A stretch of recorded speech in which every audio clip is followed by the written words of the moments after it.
Hey, what's shaking, guys? It's Kerry Sullivan with RockstarTriathlete.com again, and today I'm going to give you some more triathlon training tips.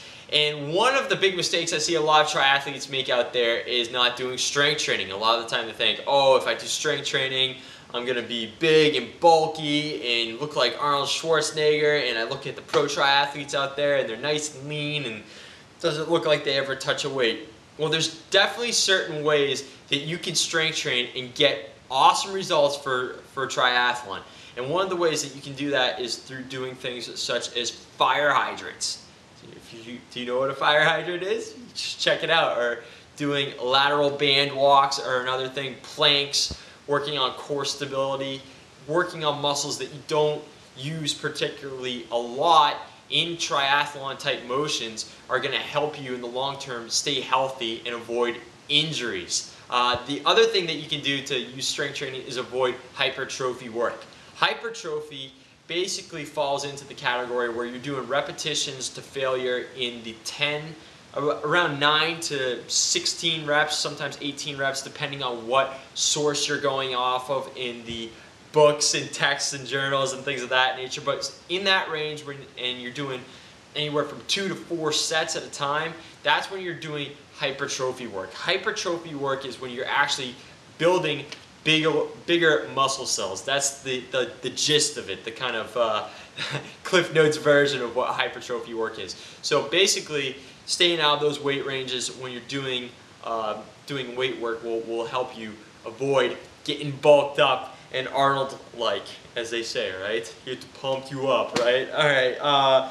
Next thing is ignoring data. I see a lot of triathletes just go out there and they're just running and they're like, yeah, I went for this run, but they don't know how far they went. They're not using any kind of heart rate monitors or GPS or whatever. And don't get me wrong, you can go in the opposite direction and get too caught up in those things, but you need something to measure, because that which does not get measured cannot be improved. So you need something to measure things by in order to gauge your improvement. And the last thing I see a lot of triathletes make, and especially the guys at the Ironman distances, I see a lot of athletes more and more getting to big races such as Ironman and half Ironman, and it's their first race ever, or first triathlon ever. And I really don't suggest doing that. The reason being is doing shorter races is going to help you develop other types of skills that are involved in triathlon, such as your transitions. It's going to help you develop that kind of mental toughness as well, because in race situations you're going to face a lot of different things. You might get bumped or jostled on the swim. You're going to have to start figuring out what's going to work for you in a race situation nutritionally, when to fuel, when not to fuel, what works, what doesn't work.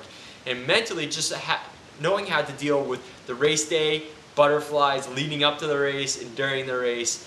And so come race day, all these situations that you face are going to feel normal. You're going to just be like, hey, I've done this. I know what I'm doing. I can do this. And you'll feel a lot more comfortable, making you have a much better race day experience. If you like these tips, feel free to pass them on. And if you go to RockstarTriathlete.com, you can get tons more tips just like this one. And other than that, rock on and have a good day. Bye-bye.